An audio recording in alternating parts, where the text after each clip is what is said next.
100 दिन पूरे हो चुके थे। पसीने में शराबोर एक शख्स कंटेनर पर खड़ा हाथ हिला रहा था और नीचे लोग इस शख्स की एक झलक देखने के लिए कंटेनर के इर्द गिर्द शहद की मोछों की तरह जमा थे। ये 100 दिन उन तमाम लोगों के साथ साथ इस शख्स पर कैसे गुजरे, ये अब तारीख का हिस्सा बन चुके हैं। क्रिकेट के मैदान में दौड़ने वाला एक ऐसा खिलाड़ी जिसने एक कमजोर और हारी हुई टीम को मुत्तहद करके न सिर्फ दुनिया क्रिकेट के सफे अव्वल की क्रिकेट टीमों पर आलमी मुकाबलों में सबके दिलाई, बल्कि अपनी पाक कौम में एक नया जज्बा और वलवला भी पैदा किया कि वो अक़वाम आलम में दूसरी कौमों से किसी तौर कम नहीं। ये दूर अंदेश शख्स अच्छी तरह जानता था कि आलमी कप जीतकर उसने किस सिमत जाना है। यही वजह थी कि आलमी कप की इख्तितामी तकरीब में उसने इशारा दिया था कि इस वर्ल्ड कप का सफर बहुत लंबा होगा। इनकी अल्फाज तारीख ने अपने वजूद में जज्ब कर लिए हैं और फिर देखने वालों ने देखा इस खिलाड़ी ने वर्ल्ड कप से कैंसर अस्पताल तक का सफर तय किया। हालांकि उस वक्त के बड़े बड़े माहिरीन ने उन्हें मशवरा दिया था कि इस किस्म का अस्पताल बनाना उनके लिए नामुमकिन है। ये नामुमकिन बाद में इस मजबूत कुव्वत इरादे वाले खिलाड़ी ने मुमकिन बना दी और कैंसर अस्पताल बन गया। इस खिलाड़ी की टांगे खींचने वालों और उन पर तनकीद करने वालों की फहरिस्तें बहुत लंबी हैं। कुछ दिन पहले मैंने टीवी पर आलमी कप जीतने वाले इस चुस्त और तवाना खिलाड़ी को एक ऐसे बूढ़े शख्स के रूप में अपनी कौम से खिताब करते हुए देखा जिसे 22 साल तक मुसलसल इस कौम के बेरहम हुक्मरानों ने तोड़ने के लिए हर गैर इखलाकी हरबा इस्तेमाल किया।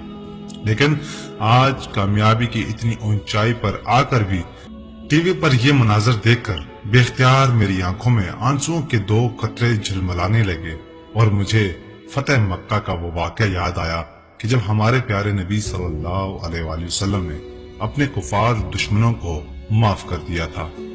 बात यहाँ नहीं रुकी, बल्कि इस इंसान ने कौम से अपने खिताब में जुबान से एक ऐसी बात निकाल दी जिसने पूरे मगरब पर सन्नाटा तारी करने के साथ साथ वतन अजीज के तमाम मजहबी जमातों को भी हिला कर रख दिया। ये बात मदीना की फ्लाई रियासत बनाने की थी।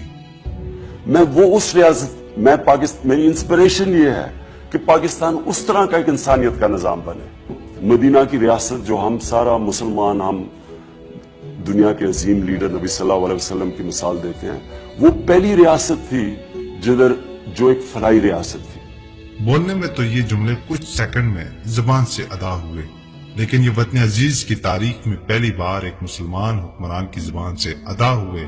हालांकि वक्त के जालिम हुक्मरानों ने उन्हें यहूदी एजेंट साबित करने में कोई कसर नहीं छोड़ी।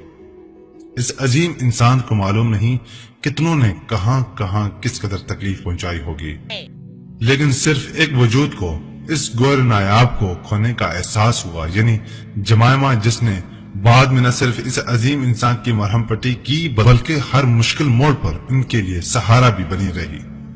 एक तरफ अकेला एक शख्स सच्चाई के साथ इस पाक सरजमीन की तामीर और तरक्की के ख्वाब को हकीकत बनाने की जदोजहद कर रहा था, जबकि दूसरी तरफ ऐश और इशरत के दुलदादा हुक्मरान तबके ने उन्हें हमेशा मजाक का निशाना बनाया कि खिलाड़ियों का काम क्रिकेट खेलना है, ना कि सियासत। इन कौमी मुजरमों की तकब्बर में बुझी हुई कड़वी कसीली बातें 22 साल तक तन्हा बर्दाश्त करने के बाद भी इस अजीम शख्सियत की जुबान से एक ही बाज़गश्त सुनाई देती थी कि इंसान सिर्फ कोशिश करता है, कामयाबी वो देता है। आज आंखों में आंसू लिए हुए ये तहरीर बड़ी मेहनत से इस अजीम शख्स के लिए तोहफे के तौर पर लिख रहा हूँ, जिसे बहुत सारों ने नाकाबिले माफी दुख दिए। मैं इस मिट्टी का एक 11 साला बच्चा हूँ, लेकिन मैं इस कम उम्र में भी ये जान गया हूँ कि ये शख्स अल्लाह की तरफ से इस पाक सरजमीन के लिए वो नायाब तोहफा है जिसके लिए ये पाक सरजमीन पिछले 70 सालों से इंतजार कर रही थी। वो शख्स जिसने अपनी कामयाबी के उरूज पर कायदे आजम को अपना लीडर कहा। एक ऐसा शख्स जिसको गरीब के बच्चे के पेट में उतरने वाले उस नवाले का एहसास हो जिसकी वजह से गरीब के बच्चे की दुरुस्त अफजाइश नहीं होती। ये कौम भी अजीब है, बहुत देर लगा देती है। मैदानों में बर्क रफ्तारी से दौड़ने वाला हमारा खिलाड़ी आज बूढ़ा हो गया है। इस बूढ़े शख्स के पास अब इतना वक्त नहीं बचा कि वो इस पाकिस्तान को रातों रात तरक्की याफ्ता मुल्कों की सफ में ला खड़ा कर दे।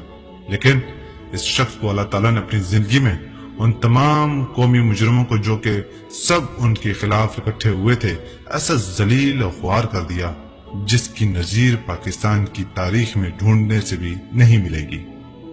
یہ وہ لوگ تھے جو انہیں ہمیشہ یہ تانا دیتے تھکتے نہیں تھے کہ انہیں سیاست کی کوئی سمجھ بوجھ نہیں ہے۔ آج سیاست کی سمجھ بوجھ رکھنے والے گھروں میں اپنے بچوں کو منہ دکھانے کے لائق نہیں رہے۔